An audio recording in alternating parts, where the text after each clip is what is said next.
गांव की एक महिला जिसका नाम सौम्या था, आध्यात्मिकता और ईश्वर में गहरी रुचि रखती थी। वह अक्सर मंदिर जाया करती और साधुओं व संतों से मिलती थी। उसे अपने सपनों में बार बार एक व्यक्ति दिखाई देता था जो उससे कहता, मैं तुम्हारा हूं, मुझे ढूंढो। सौम्या ने अपने परिवार से यह बात साझा की, लेकिन किसी ने इसे गंभीरता से नहीं लिया। एक दिन गांव में नागा साधुओं का एक अखाड़ा आया। वे वहां शिव की पूजा और कथा करने के लिए रुके थे। सौम्या को अनजाने ही उन साधुओं की ओर खिंचाव महसूस हुआ। जब सौम्या ने नागा साधुओं की सभा में प्रवेश किया, उसकी नजर एक साधु पर पड़ी। उसकी आंखों में एक अजीब सी पहचान थी। सौम्या के दिल की धड़कन तेज हो गई। वह बिना कुछ कहे साधु के करीब गई। साधु, जिसका नाम तपस्वी था, ने भी उसकी ओर देखा और कुछ क्षणों तक गहरी नजर से उसे देखा। फिर वह मुस्कुराया और कहा, तुम आ गई। मैं तुम्हारा ही इंतजार कर रहा था। सौम्या को लगा जैसे उसने उसे पिछले जन्म से जान लिया हो। तपस्वी ने उसे बताया कि वह पिछले जन्म में उसका पति था। उनके बीच गहरा प्रेम था, लेकिन किसी कारणवश उनकी अकाल मृत्यु हो गई थी। तपस्वी ने सन्यास का मार्ग अपनाया और शिव की साधना में लीन हो गया। सौम्या और तपस्वी के इस पुनर्मिलन ने उन्हें अतीत की याद दिलाई, लेकिन उन्होंने इसे मोह या बंधन में बदलने नहीं दिया।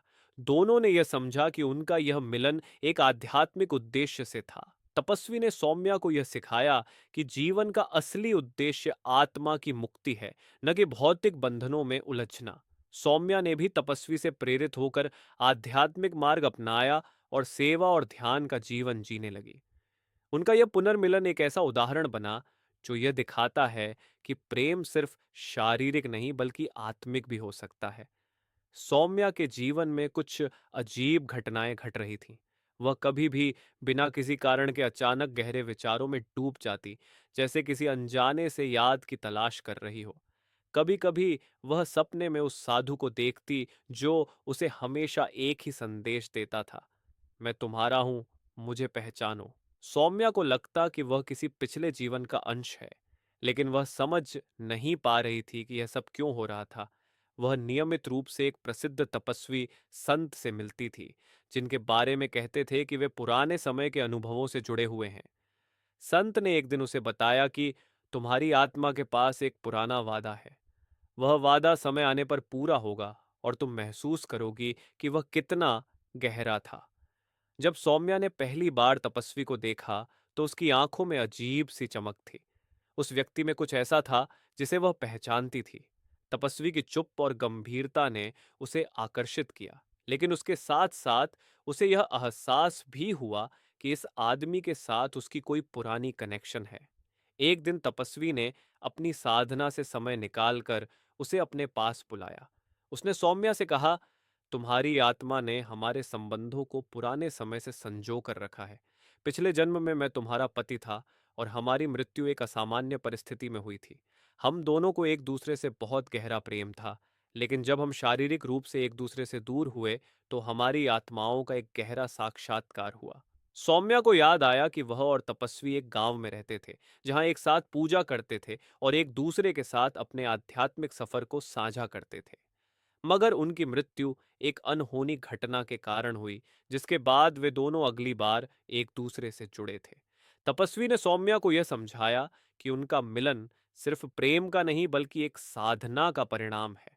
उन्होंने उसे बताया कि वे दोनों पुनर्जन्म के चक्र से मुक्त होने के लिए एक साथ यात्रा कर रहे थे। उनका उद्देश्य आत्मा को शुद्ध करना था और संसार के बंधनों से मुक्त होना था। तपस्वी ने सौम्या को ध्यान, योग और तपस्या के महत्व को समझाया।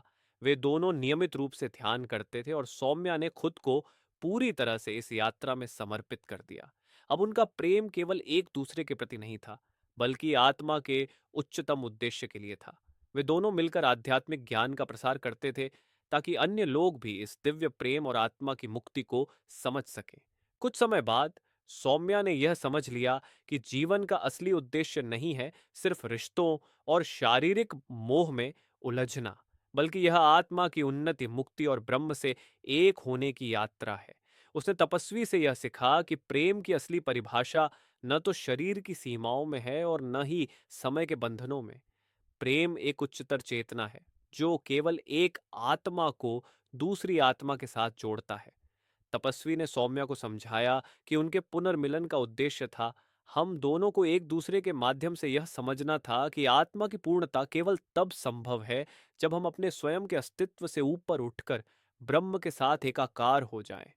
समाप्ति के समय सौम्या ने अपनी साधना पूरी की और तपस्वी भी अपनी साधना में आगे बढ़ते हुए शांतिपूर्ण रूप से समाधि में चले गए। वे दोनों एक दूसरे के बिना भी एक दूसरे में पूरी तरह समाहित थे। सौम्या ने अपने जीवन को एक मिशन के रूप में लिया, दूसरों को आत्मा की मुक्ति की राह पर ले जाना। उनका प्रेम अब साकार नहीं बल्कि निराकार रूप में प्रकट हुआ। सौम्या को लगता था कि उसका मिलन तपस्वी से सिर्फ आध्यात्मिक कारणों से था, लेकिन कुछ रहस्यमय घटनाएं हो रही थीं जो उसे यह महसूस करा रही थीं कि कुछ और भी है जो वह नहीं समझ पाई थी। एक रात जब वह गहरी साधना में थी, अचानक उसके सामने एक अंधेरा आ गया, जैसे किसी ने उसका ध्यान भंग कर दिया हो, और उसके सामने एक छाया सी दिखी। वह छाया वही थी जो उसे सपनों में दिखाई देती थी, लेकिन अब वह सपने से भी ज्यादा वास्तविक हो गई थी।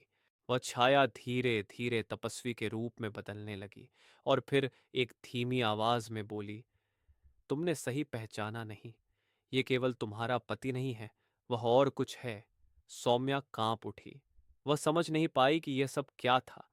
तपस्वी ने उसके पास आकर शांतिपूर्ण स्वर में कहा, तुमने जिसे देखा वह तुम्हारी आंतरिक यात्रा का हिस्सा था, एक राक्षसी शक्ति का प्रतीक। वह शक्ति तुमसे जुड़ी हुई थी, लेकिन उसे पराजित करना तुम्हारा काम था। सौम्या ने तपस्वी से पूछा कि आखिर यह राक्षसी शक्ति क्या है। तपस्वी ने उसे बताया कि उनके पिछले जन्म में कोई तीसरी शक्ति उनके रिश्ते के बीच थी, एक ऐसी शक्ति जो उनका प्रेम तोड़ने के लिए हमेशा तत्पर थी। वह शक्ति किसी और रूप में नहीं, बल्कि एक और साधु के रूप में मौजूद थी जिसने उन्हें पूरी तरह से धोखा दिया था और उनके बीच अनबन पैदा कर दी थी। यह साधु दरअसल एक काली शक्ति था जो मानव रूप में बुराई फैलाने के लिए पृथ्वी पर आया था। तपस्वी ने सौम्या को यह बताया कि उनकी मृत्यु केवल एक हादसा नहीं थी, बल्कि उस साधु की साजिश का परिणाम था। वह साधु चाहता था कि वह और सौम्या दोनों एक दूसरे से अलग हो जाएं, ताकि वह अपनी काली शक्तियों से दुनिया पर राज्य कर सके। तपस्वी ने सौम्या को यह भी बताया कि उसे एक भयानक रहस्य का सामना करना था। तपस्वी का वास्तविक उद्देश्य केवल शारीरिक साधना तक सीमित नहीं था। असल में वह स्वयं उस साधु का पीछा कर रहा था जो पिछले जन्म में उनकी मृत्यु का कारण बना था। तपस्वी ने उसे यह भी बताया कि वह साधु अब भी आसपास है और यह तभी पूरी तरह समाप्त होगा जब वह उसे अपने रास्ते से हटा पाएंगे। अब सौम्या को यह समझ में आया कि उनका पुनर्मिलन एक साधारण प्रेम कथा नहीं, बल्कि एक महाकाव्य युद्ध था। वह युद्ध जिसमें एक साधु ने काली शक्तियों से लड़ने की ठानी थी और सौम्या को इस युद्ध का हिस्सा बनना था। तपस्वी ने उसे यह सलाह दी कि वह अपनी शक्ति और समझ को पूरी तरह से जागृत करे, क्योंकि यह काली शक्ति केवल उनके भीतर के अंधकार से जुड़ी हुई थी। एक दिन जब सौम्या और तपस्वी अपनी साधना में थे, अचानक एक शक्तिशाली तूफान उठा। हवा में अजीब सी गूंज थी और जंगल की हवा में कुछ खतरनाक था। सौम्या ने महसूस किया कि यह तूफान उस काली शक्ति के आक्रमण का संकेत था। तपस्वी ने उसे चेतावनी दी, यह वही समय है, तुम्हें अब पूरी तरह से तैयार रहना होगा। तपस्वी और सौम्या दोनों एकजुट होकर उस साधु का सामना करने के लिए जंगल में गए। जैसे ही वे गहरे जंगल में पहुंचे, एक अंधेरे आकृति ने उनका सामना किया। वह साधु, जो पहले एक साधारण आदमी जैसा दिखता था, अब काली ऊर्जा से घिरा हुआ था। उसके चारों ओर काले धुएं की लहरें उठ रही थीं। तपस्वी ने सौम्या से कहा, यह तुम्हारी परीक्षा है। तुमने जो आत्मा का ज्ञान प्राप्त किया है वही तुम्हारी शक्ति है, उसे पहचानो और इस शक्ति को हरा दो। सौम्या ने अपनी आत्मा की शक्ति को महसूस किया और पूरी तन्मयता से ध्यान लगाकर काली ऊर्जा का सामना किया। वह साधु अपनी सारी ताकत से उन्हें रोकने की कोशिश करता, लेकिन सौम्या ने अपनी ध्यान और प्रेम की शक्ति से